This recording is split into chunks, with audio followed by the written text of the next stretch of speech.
Good morning, everyone. Here are the Sanibel Island and Southwest Florida update as of January 8th, 2023.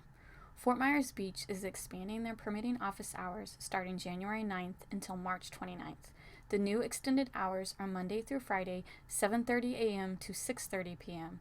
Saturday hours are 7:30 a.m. to 5:30 p.m. Also starting on the 9th, parking fees will resume under the Matanza Bridge, the downtown shopping area, and the Westina Way beach area. The parking fee is $5 per hour.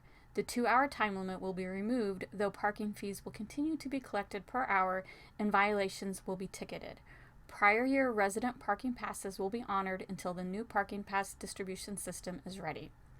National Arbor Day is April 28th, 2023. Florida's State Arbor Day is January 20th. The city of Sanibel is very excited to have an in-person celebration this year.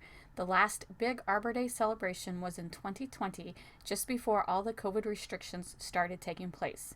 Before the 20th, the city's recreation department will be hosting a youth coloring contest, essay, or poem contest to celebrate Arbor Day. The deadline for entry is January 16th. If you have school-aged children interested in this contest, links and info can be found at the mysanibel.com website.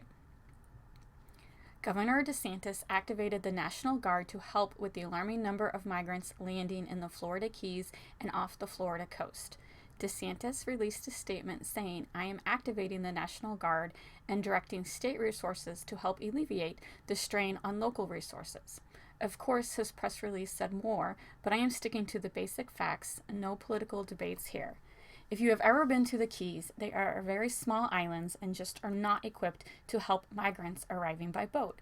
Economic turmoil, food shortages, and soaring inflation in Cuba and other parts of the Caribbean is spurring this most recent wave of migration.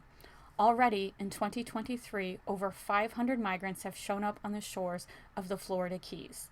Dry Tortugas National Park had to shut down for a couple of days to help 300 migrants who arrived at the park unexpectedly. Story time. I was visiting Dry Tortugas National Park on September 11th, 2001. The only way to visit the park is by boat. I remember around noontime they announced the park was closing early and asked everyone to return to their boats. Snorkeling was bad that day due to waves and cloudy weather, so we just assumed the issue was an incoming storm. Once we were on the boats, word quickly spread about the terrorist attacks. Once we got off the boat in Key West, we hustled back to our hotel room and watched the news for the rest of the night. We were able to fly home the next day. Even though all airports were closing down, the airline did their best to get stranded people home. I just remember our flight was full of pilots and flight assistants heading back to their base airport. I wish I could remember what airline we flew because they did an amazing job getting us home. This was 2001, way before everyone had cell phones. I was young, so I could not get a rental car. Info wasn't readily available like it is today. And then I also refused to fly for the next 10 years, but I did eventually get over that fear of flying. Thanks for listening.